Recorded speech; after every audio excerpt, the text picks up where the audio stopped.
Did you ever play Christmas when you were a child? My grandma and her brothers and sisters did once with near disastrous results. Hi friends, welcome to my channel and my blog. I am Gloria of Golden Bucket Farm. This is the audio version of blog number 15, Let's Play Christmas. Our blog is at goldenbucketfarm.blogspot.com.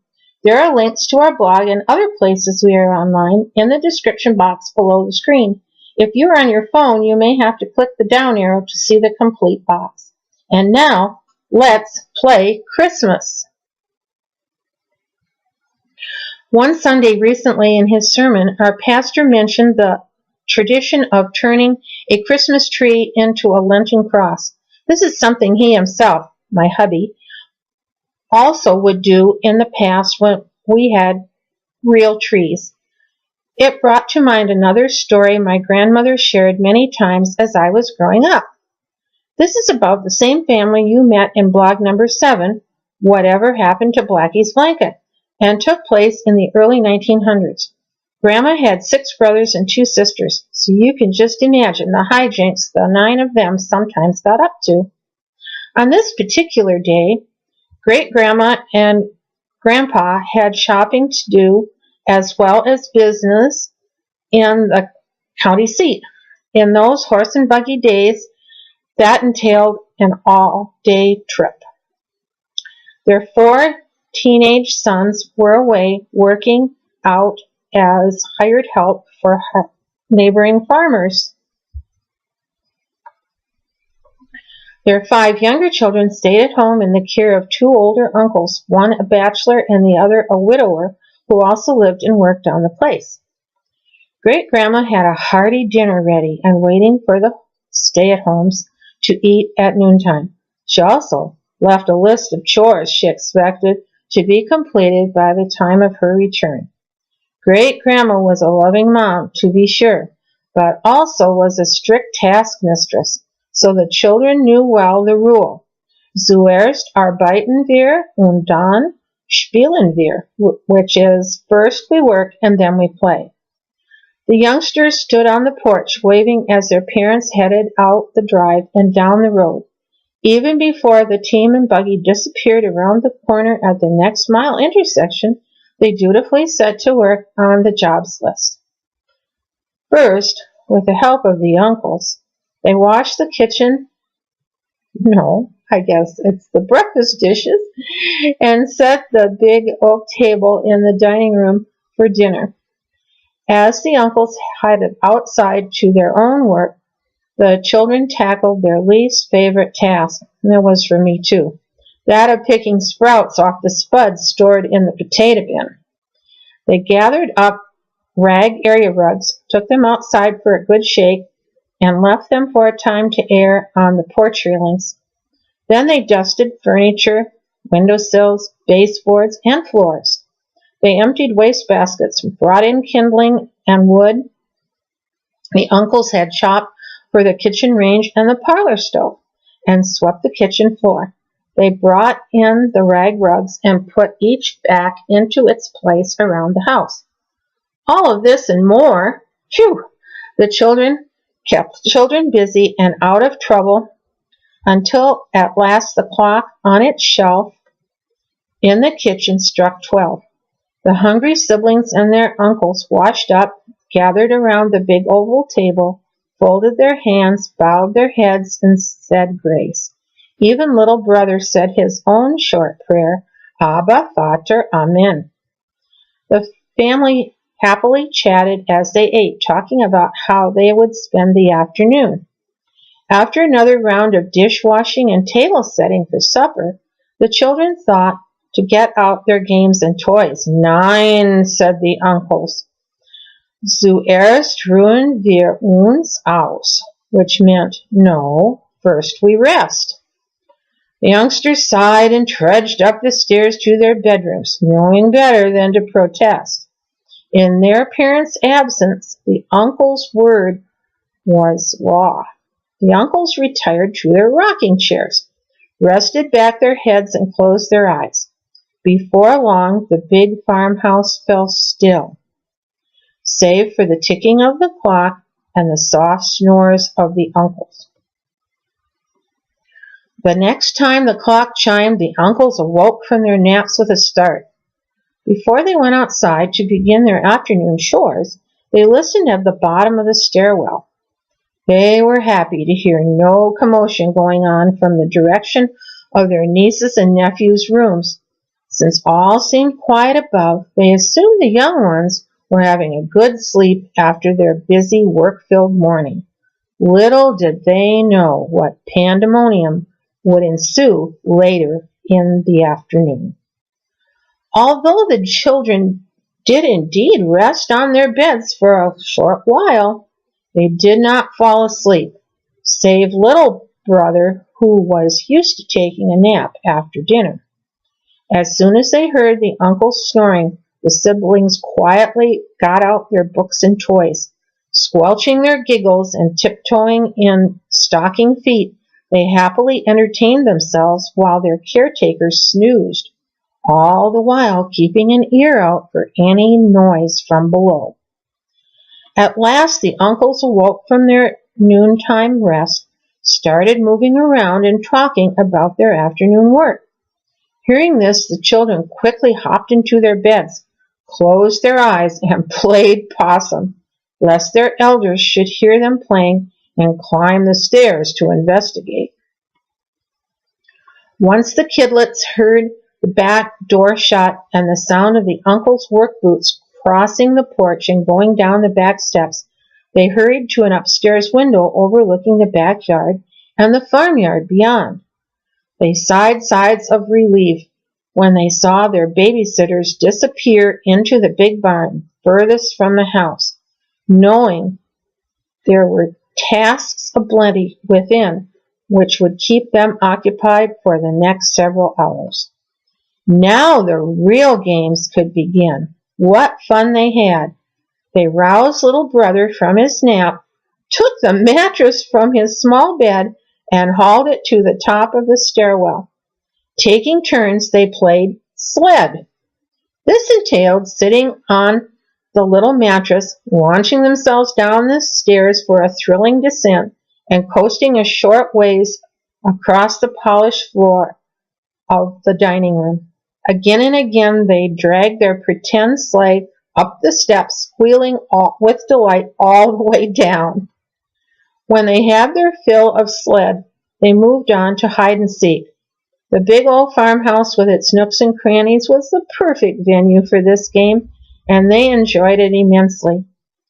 These two activities worked up an appetite in the youngsters, so they went to the kitchen, finding apples and oatmeal raisin cookies their mother had left for them as a snack. The cookies made them think of the wonderful treats they so enjoyed at Christmas. That holiday seems so far away now. Such a special time of year for children and adults alike. Best of all the festivities, to their minds, was the lighting of the Christmas trees on Christmas Eve, first at church and later at home in their very own parlor. In those pre-electric times, the lights on the Christmas tree came from many little candles, each with its own small metal holder clipped onto the branches of the fresh-cut evergreen. Even as each tiny taper was set alight, buckets of water stood nearby at the ready, lest one of the little flames should set the whole tree afire and the building with it. Oh dear. Their snack now finished, the brothers and sisters set to thinking what might be their next amusement. With the vision of the glowing Christmas tree so recently in their minds, they looked at each other and said almost at once, "Let's play Christmas." Grandma's brother, 2 years her senior, took the role of pastor, setting great-grandma's large potted fern onto the floor and using the oak plant stand as a pulpit. He read the Christmas story from the family's well-worn Bible. They sang all the carols they knew, starting with "O Come Little Children" and ending with "Silent Night." In between the hymns, they each took their turns saying the pieces they had memorized for last year's children's service. Grandma raided the pantry, returning with some peanuts to pass out in place of the little bag of goodies each child traditionally received at the end of the Christmas Eve service. "The only thing missing is the Christmas tree," pointed out one of Grandma's sisters, 2 years her junior. The children cast their eyes about, looking to see what might be a stand-in for the tree. As they were pondering this, the youngest sister ran to the dining room and opened the bottom drawer of the built-in cupboard. Under Great-Grandma's best linen tablecloth and napkins, she found the large flat box holding the Christmas tree candle holders and their little candles. Their first idea was to use the potted fern as their tree, it being green and all. However, they soon found the fern fronds too weak to support the weight of the metal holders. They walked from room to room, each carrying one of the little clip-ons, trying to see what might best play the role of tree. Little brother went to his wooden high chair, with its 2 rows of turned spindles between its legs. Happily, he discovered the clip fit exactly. Come see," he called. And so it was decided to use the high chair for the Christmas tree in their play. Oh dear! They each took a handful of holders, clipping them wherever they could all around the tree from top to bottom, even setting some on the lift-up tray and on the footrest below the seat. Once all the holders and candles were in place, Big Brother fetched the box of wooden matches from the kitchen. I guess I'm nervous about this, and began lighting the little candles. When the chair tree was all lighted, the children sat around it, admiring their handiwork, singing "O Tannenbaum" at the top of their voices. Mesmerized as they were by the candlelight and deafened by their own loud singing, now of Jingle Bells, the children were oblivious to what was happening outside. At that very minute, the uncles came out of the barn, finished with their day's work, and Great-Grandma and Grandpa drove into the yard, home from their trip to town. Both the parents and the uncles were aghast to see flames through the tall parlor windows. All they could think was that the house was on fire and the dear little ones were in danger. Great-Grandma and Grandpa dashed into the house, their only thought being if they would be able to reach their children in time. The uncles grabbed up whatever containers they could, pumped them full at the kitchen sink, ran to the parlor, flinging the water on the lighted high chair. The candles fizzled and went out, as Great-Grandma and Grandpa stood hugging their 5 young ones between them. Needless to say, both parents and uncles were thankful to the Lord that the children in the house survived what could have been a tragedy. Grandma and her brother and sisters got a long lecture on how foolish and dangerous their game was, and how wrong it was to have deceived the uncles into thinking they were asleep. Because he was too young to realize the folly of his siblings' actions, little brother got milk toast for supper and was rocked to sleep in Grandma's arms. The older children did not fare so well, however. After they mopped up the parlor floor, they had to remove the candle holders from the high chair, wiping each one carefully with a cloth and laying them all out on an old newspaper to dry so they would not rust. Next, they had to dry every part of the high chair, wiping off the soot of the candle flames the best they could. The next day, they were to apply furniture polish to the chair in hopes of improving its now spoiled finish. Worst of all, they were sent to bed without supper, given only soda crackers and water. They also had to give part of their birthday money to buy all new candles for next year's Christmas tree. Lesson learned. They never played Christmas again.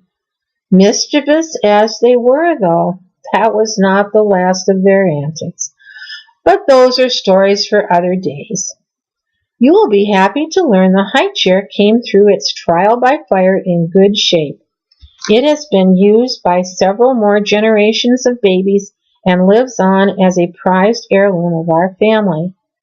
It does get a little nervous, though, when it hears talk of decorating the Christmas tree. But that's understandable, don't you think? All right, friends. Thank you so much for listening. Blessings on your day. Gloria.